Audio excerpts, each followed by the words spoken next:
David Thompson had been looking for the perfect place to call home for over 2 years. As an environmental engineer who spent most of his time fixing pollution problems in busy cities, he dreamed of somewhere quiet by the water.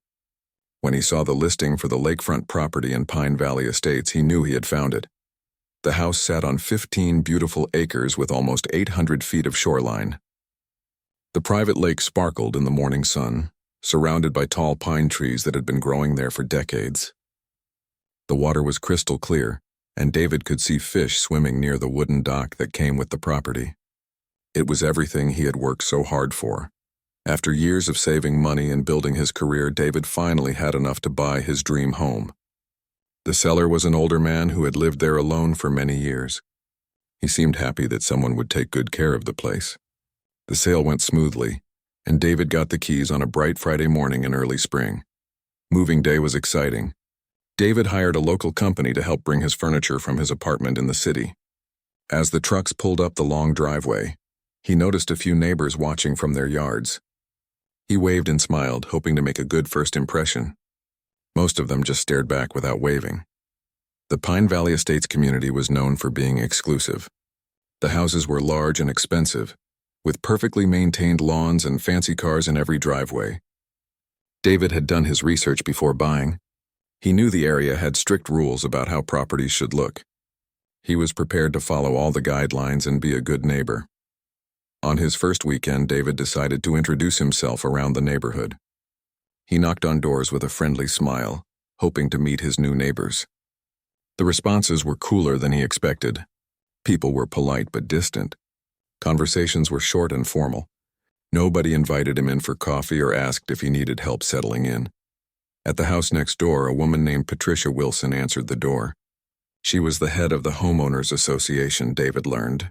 She looked him up and down with sharp eyes and asked lots of questions about his job, where he came from, and what his plans were for the property. David answered everything honestly, trying to be neighborly. Patricia seemed particularly interested in the lake and dock. She mentioned that the previous owner had been very private and rarely used the water. She said the community had grown used to having peaceful access to enjoy the lake area. David nodded politely, not entirely sure what she meant by that. Over the next few days, David started noticing things that surprised him. People were using his lake like it belonged to everyone. He saw neighbors fishing from his dock early in the morning. Kids were swimming off his shoreline in the afternoons. Families brought kayaks and canoes to launch from his private beach.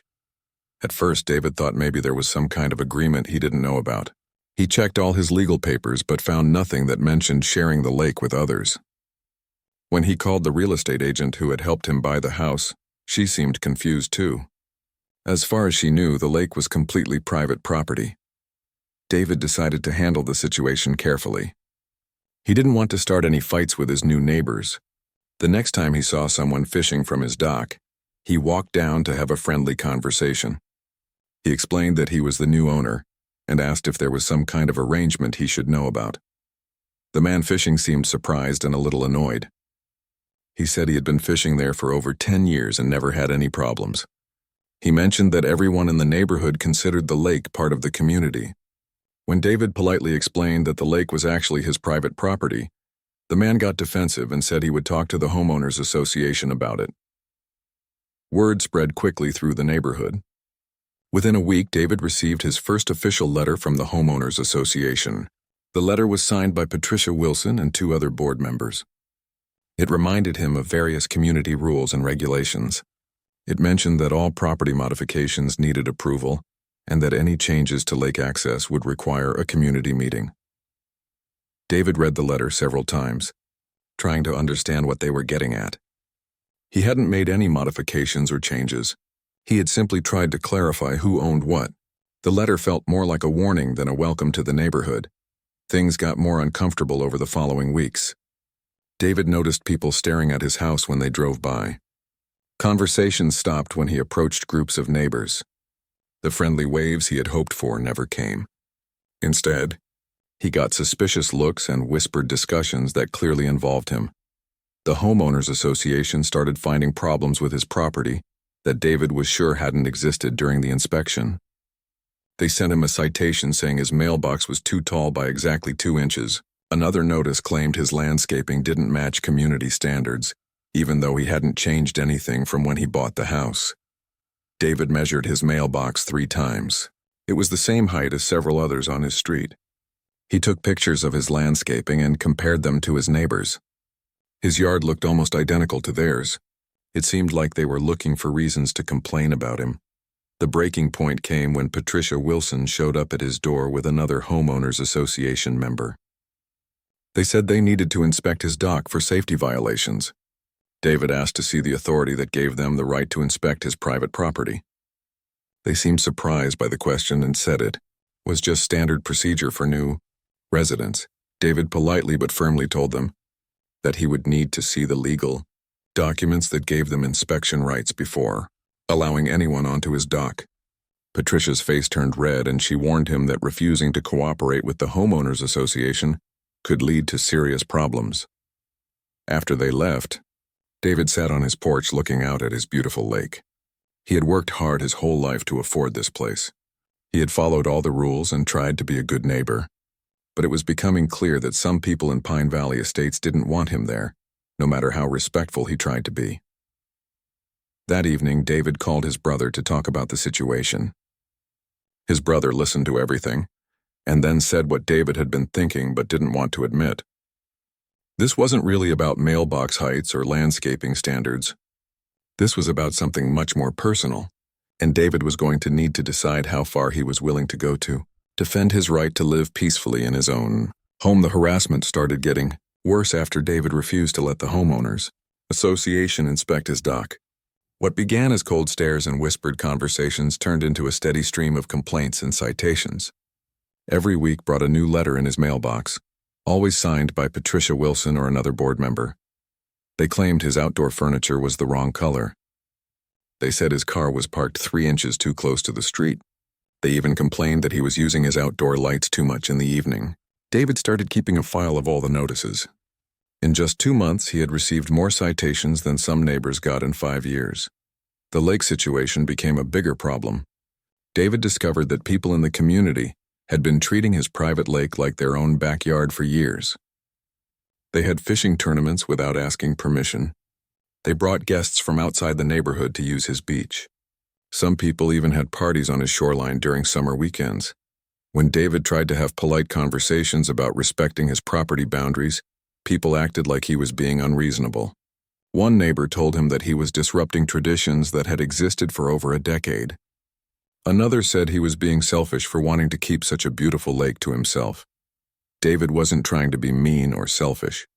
He just wanted the basic respect that any property owner should expect. If people wanted to use his lake, they could ask permission like civilized adults. But instead of asking, they acted like he was wrong for even bringing up the issue.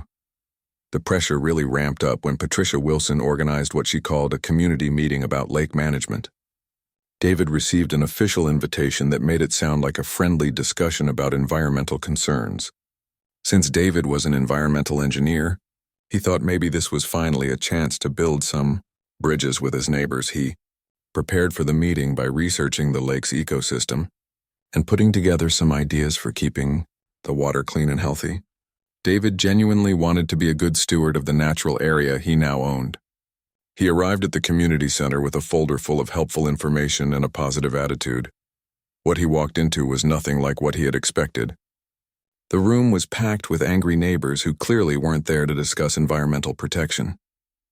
Patricia Wilson stood at the front with a presentation that had obviously been planned for weeks. The meeting wasn't about lake management at all. It was about forcing David to give up his property rights. Patricia started by talking about community values and shared resources. She showed old photos of neighborhood children playing in the lake and families enjoying picnics on the shore. She made it sound like David was trying to destroy precious memories and hurt innocent families. Then came the real purpose of the meeting. Patricia announced that the HOA Homeowners Association was prepared to make David an offer to purchase his lake and shoreline. They had even gotten an appraisal done without telling him. The price they suggested was far below what David had paid for the entire property just a few months earlier. David listened quietly as neighbor after neighbor stood up to explain why he should accept their offer. They talked about property values and community harmony. They said it would be better for everyone if the lake became official community property. Some people weren't even polite about it. They made it clear that David would face serious problems if he didn't cooperate. When David finally got a chance to speak, he tried to stay calm and reasonable. He explained that he had bought the property legally and had every right to enjoy it. He said he was willing to work with the community on reasonable agreements, but he wasn't going to sell his home because some people felt entitled to his private property. The reaction was immediate and hostile. People started talking over him and each other. Someone yelled that he was being stubborn and causing problems for families who had lived there much longer than he had. Another person said he obviously didn't understand how things worked in their neighborhood. Patricia Wilson tried to regain control of the meeting, but the damage was done. It was crystal clear that this wasn't about lake management or community cooperation. This was about a group of people who thought they could pressure David into giving up something that belonged to him. After the meeting, David sat in his car in the parking lot for several minutes before driving home. He felt angry and frustrated, but also determined. His father had taught him never to back down when he was in the right, even when standing up for himself was difficult. The attacks escalated over the following weeks. David started receiving anonymous letters in his mailbox. Some contained newspaper clippings about property disputes and legal battles. Others had printouts of articles about people who had been forced to sell their homes due to community pressure.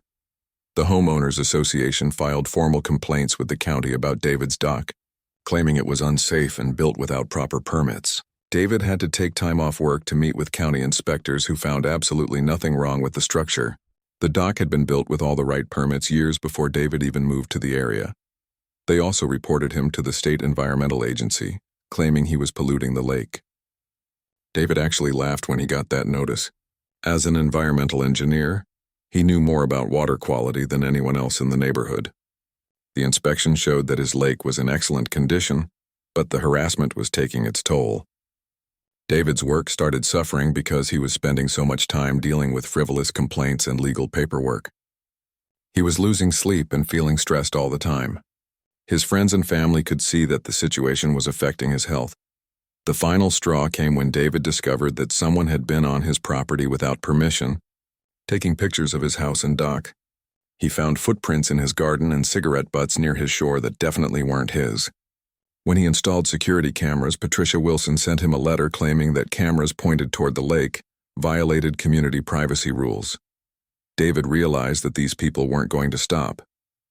They had decided he didn't belong in their neighborhood, and they were willing to make his life miserable until he gave up and moved away. But David wasn't the kind of person who ran from bullies. He had worked too hard and saved too long to let anyone chase him away from his dream home. That weekend, David made a decision that would change everything. He was going to fight back, but not with anger or revenge. He was going to use the one thing that bullies hate most, the truth. David started making phone calls to lawyers who specialized in property rights and discrimination cases. He also began doing something he should have done months earlier. David started researching the legal history of his property and the community around it. What he was about to discover would turn the entire situation upside down and give him power that Patricia Wilson and her friends never saw coming. David spent the next 3 weeks diving deep into legal records and property documents. He hired Lisa Chen, a sharp property lawyer who specialized in boundary disputes and homeowner association conflicts. Lisa had seen cases like this before and knew exactly where to look for the information they needed. The first thing Lisa did was order a complete title search, going back to when the community was originally developed. David also visited the county courthouse personally, spending hours in dusty file rooms looking through old surveys and development plans. What they found was shocking and would change everything. The Pine Valley Estates community had been built in the 1960s by a developer named Robert Coleman. Coleman owned a large piece of land that included the lake and surrounding forests. When he decided to build houses and sell lots, he made a crucial decision that everyone seemed to have forgotten about. Coleman kept ownership of the lake itself while selling the land around it. The original development plans clearly showed that the lake remained private property, separate from all the residential lots. Every single deed for houses in the community specifically stated that lake access was subject to permission from the lake owner. David couldn't believe what he was reading. The community had been built around his lake, but the lake had never actually belonged to the community. For over 60 years, residents had been using someone else's private property, apparently without ever bothering to check if they had legal permission. The previous owner, Henry Patterson, had been a quiet man who didn't mind sharing. He had allowed neighbors to fish and swim for decades without ever formalizing any agreements. But Henry had never given up his legal rights to the property. When David bought the house, he inherited those rights completely. Lisa helped David understand the full scope of what they had discovered. Not only did David own the lake and all the water rights, but he also owned the land underneath every single dock in the community. The expensive boathouses, private docks, and waterfront improvements that 47 families had built over the years were all sitting on David's property. The Homeowners Association had been operating under a massive legal misunderstanding for decades. Their own governing documents, which David and Lisa read word by word, clearly stated that lake access was a privilege that required permission from the property owner. Somehow everyone had ignored or forgotten this important detail. David felt a mix of emotions as the truth became clear. He was relieved to know that he was completely in the right, but he was also angry about how badly he had been treated. These people had tried to bully him into giving up property rights that were legally his, while they were actually the ones who had been trespassing all along. Lisa explained that David had several options. He could demand that everyone remove their docks immediately. He could charge fees for the use of his property going back years. He could even file lawsuits against people who had been using his land without permission. But Lisa also advised him to think carefully about what outcome he really wanted. David wasn't interested in destroying his neighbors financially or starting a war that would last for years. He was a reasonable person who just wanted to be treated with respect, but he also wasn't going to let people walk all over him anymore. The facts were on his side, and it was time for everyone to acknowledge that. The most expensive dock belonged to Patricia Wilson herself. She had spent over $40,000 building an elaborate boathouse with a lift system for her yacht. According to the property records, her entire waterfront setup was built on David's land without any legal right to be there. David also discovered that several families had taken out loans using their dock improvements as collateral. If they suddenly lost lake access, they could face serious financial problems. The community's property values were directly tied to the lake access that legally belonged to David. Lisa suggested that David should document everything carefully before making any moves. They took professional photographs of all the docks and structures on his property. They made lists of who owned what and estimated the total value of improvements built on David's land.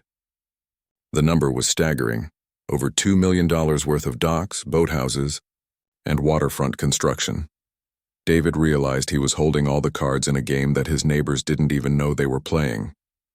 For months they had been treating him like an outsider who needed to follow their rules. Now he understood that they were the ones who had been breaking the rules from the very beginning. The next step was to make his position clear to the Homeowners Association. Lisa drafted a formal legal notice that would be delivered to Patricia Wilson and every property owner who had structures on David's land. The letter was polite but firm, stating the facts and giving people 30 days to respond. David wanted to handle the situation professionally. The notice explained that he was the legal owner of the lake and underwater land where their docks were located. It informed them that they were currently using his property without permission or legal right. It offered to discuss reasonable arrangements for continued use, but made clear that the current situation could not continue. Elisa also included copies of all the legal documents that proved David's ownership. There could be no argument about the facts. The property records, original development plans, and deed transfers all told the same story. David owned the lake and everyone else had been trespassing. Before sending the letters, David made one more important decision. He was going to give his neighbors a chance to do the right thing. Instead of demanding immediate removal of all structures, he would offer to negotiate fair agreements that would let people keep their docks while recognizing his property rights. David genuinely believed that most of his neighbors were good people who had simply been misinformed about the legal situation. He hoped that once they understood the truth, they would be willing to work with him to find solutions that worked for everyone. The letters went out on a Tuesday morning.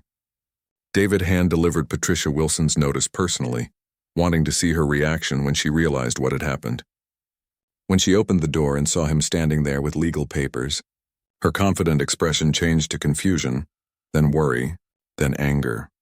Patricia read the letter twice before looking up at David. For the first time since he had moved to Pine Valley Estates, she seemed to understand that she was not in control of the situation. The woman who had spent months trying to intimidate David was now facing the possibility that her own expensive dock might have to be removed from his property. David watched Patricia's face as the reality sank in. The power dynamic that had defined their relationship for months was about to flip completely.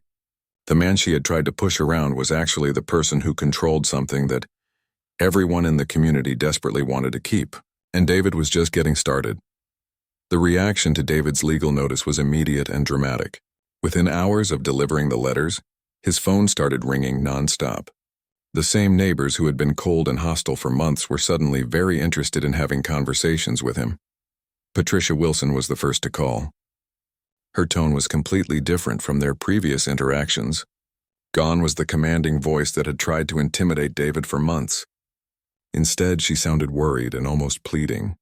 She asked if they could meet to discuss the situation like reasonable adults. David agreed to meet with Patricia, but this time it would be on his terms. They met at his house with his lawyer Lisa present to make sure everything was handled properly. Patricia brought 2 other homeowners association board members with her. The power dynamic had shifted completely. Patricia started by trying to downplay the situation. She suggested that there might be some kind of misunderstanding about the property boundaries. She claimed that the community had always believed they had legal rights to use the lake. She talked about traditions and good neighbor relationships. Lisa calmly presented the legal facts.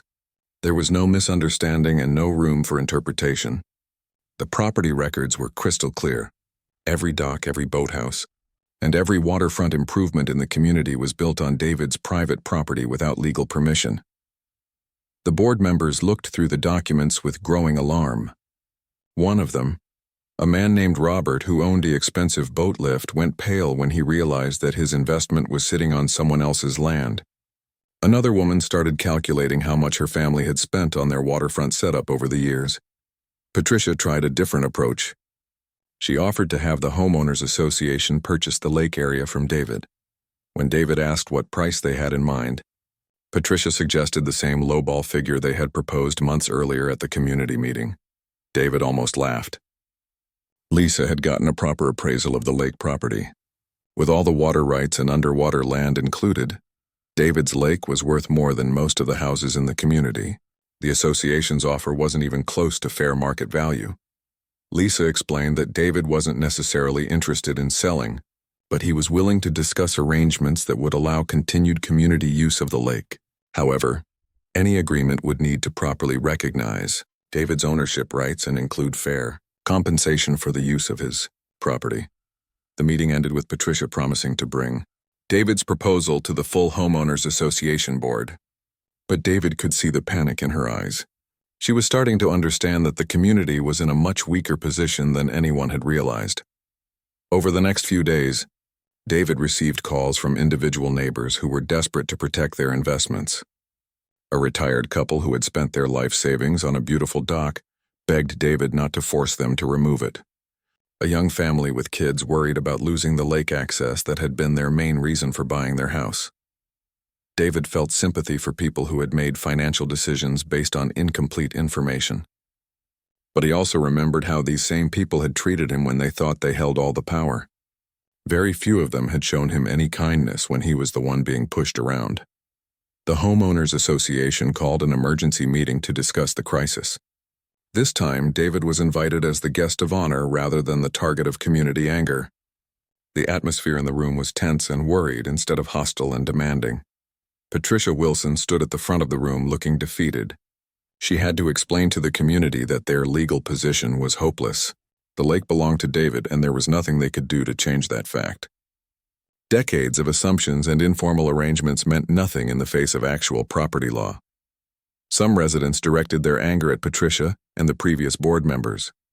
They wanted to know how the association had allowed this situation to develop. Others were angry at the original developer for creating such a confusing arrangement.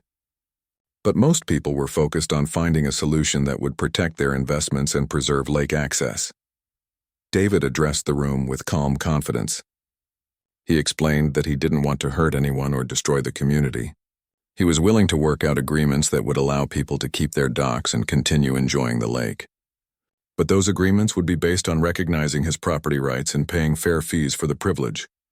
David proposed creating a formal lake management system. He would grant easements to current dock owners in exchange for annual fees and agreement to follow environmental protection rules. The fees would be reasonable but would reflect the true value of prime waterfront access. Some residents grumbled about having to pay fees for something they had always used for free. But the alternative was losing lake access entirely, which would devastate their property values and force them to remove expensive improvements they had built over many years. Lisa had prepared a detailed proposal that addressed most of the community's concerns while protecting David's interests. The easement agreements would be legally binding and transferable if people sold their houses. The annual fees would be much less than what waterfront access would cost anywhere else in the area. David also proposed taking over official management of the lake's environmental health. As an environmental engineer, he was actually qualified to monitor water quality and implement conservation measures. The lake would be better protected under his stewardship than it had been under informal community management. The vote wasn't even close. Faced with the choice between David's reasonable proposal and the possibility of losing everything, the community overwhelmingly agreed to accept his terms. Even Patricia Wilson voted in favor, though she looked like she was swallowing something bitter. The legal paperwork took several weeks to complete, but the transformation in David's daily life was immediate. The same neighbors who had been filing frivolous complaints suddenly became friendly and cooperative. People who had ignored him for months were now greeting him warmly and asking about his environmental plans for the lake. Patricia Wilson resigned as Homeowners Association president shortly after the agreements were signed. The stress of the situation and the embarrassment of her legal mistakes had damaged her reputation in the community. David didn't take any pleasure in her downfall, but he did appreciate that the constant harassment finally stopped. Robert, the man with the expensive boat lift, approached David privately to apologize for his behavior during the early months. He admitted that the community had treated David unfairly and said he was grateful for the reasonable solution David had offered. David accepted the apology graciously. He had never wanted to be at war with his neighbors. All he had ever wanted was basic respect and recognition of his property rights. Now that he had both, he was ready to move forward and build positive relationships. The annual fees from the easement agreements provided David with a steady income that helped offset his property taxes and maintenance costs. More importantly, they gave him the resources to implement real improvements to the lake's ecosystem and surrounding environment. As autumn arrived at Pine Valley Estates, David found himself in a position he never could have imagined when he first moved in. The man who had been treated as an unwelcome outsider was now the most important person in the community. Everyone's property values and quality of life depended on maintaining a good relationship with him. 6 months after the easement agreements were signed, Pine Valley Estates was a completely different place. The tension and hostility that had defined David's early months in the community had been replaced by cooperation and mutual respect. David had transformed from unwanted outsider to the most valued member of the neighborhood. The lake management system David implemented exceeded everyone's expectations. Using his expertise as an environmental engineer, he installed a state-of-the-art water filtration system that improved the lake's clarity and health dramatically. Fish populations increased and the water quality became better than it had been in decades. David organized monthly community meetings to discuss lake maintenance and environmental projects. These gatherings were nothing like the hostile confrontation Patricia Wilson had orchestrated months earlier.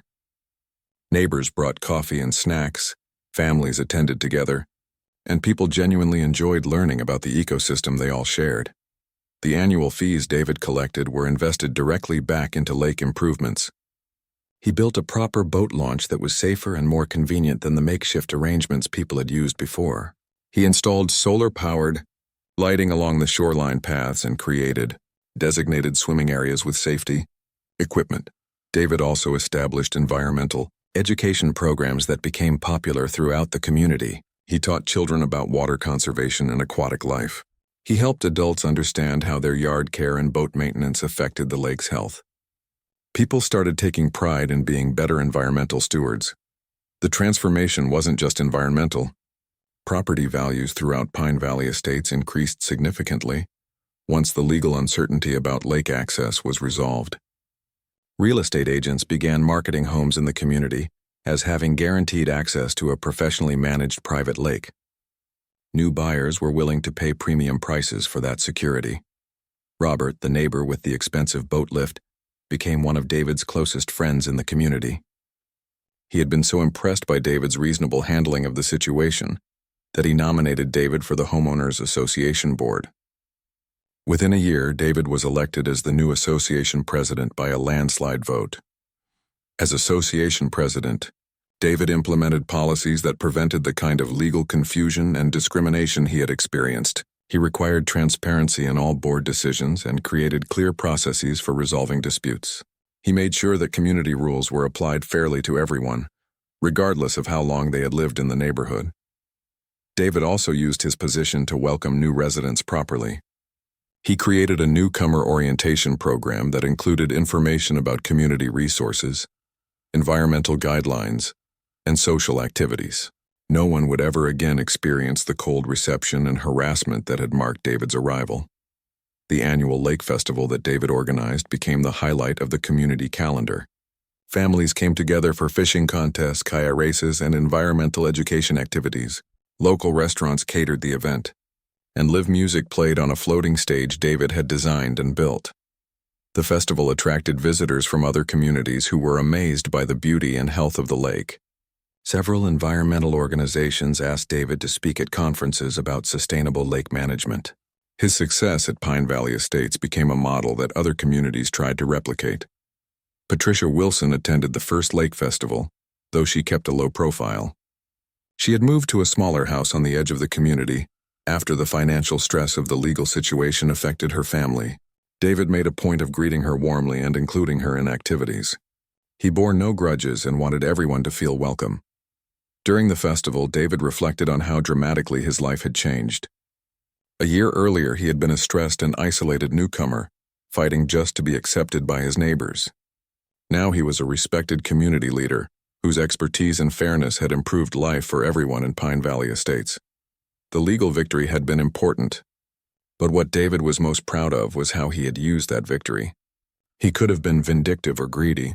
He could have forced people to pay enormous fees or removed structures out of spite. Instead, he had chosen fairness and cooperation, and everyone benefited as a result. David's success attracted attention from environmental consulting firms who wanted to hire him for lake management projects. He was able to start his own consulting business while continuing his regular engineering work. The additional income allowed him to implement even more improvements to his community's lake system. The story of David's transformation from harassed newcomer to respected leader spread beyond Pine Valley Estates.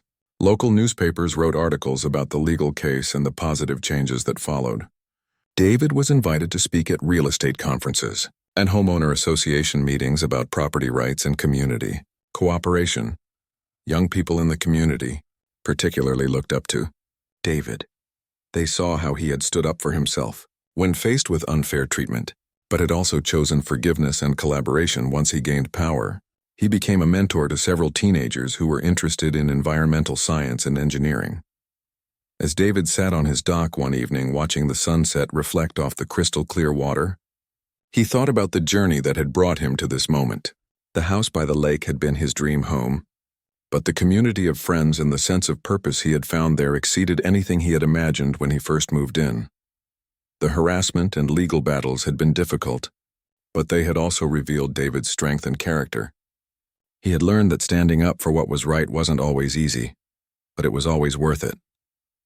More importantly, he had learned that true victory came not from defeating others, but from finding ways for everyone to succeed together.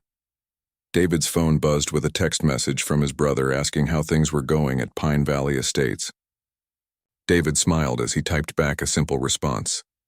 Better than I ever dreamed possible. He attached a photo of the lake festival, showing dozens of happy families enjoying the beautiful water that had once been a source of conflict. The sun set behind the pine trees, painting the lake in shades of gold and orange. David's dock, once a symbol of unwanted intrusion to his neighbors, had become the heart of a thriving community. Children laughed as they jumped off the floating platform he had built. Adults relaxed on the shoreline chairs he had provided for everyone to use. David had found more than just a home by the lake. He had found his place in the world, and he had helped others find theirs too. The man who had been told he didn't belong had created a space where everyone belonged. And that, David realized, was the most important victory of all.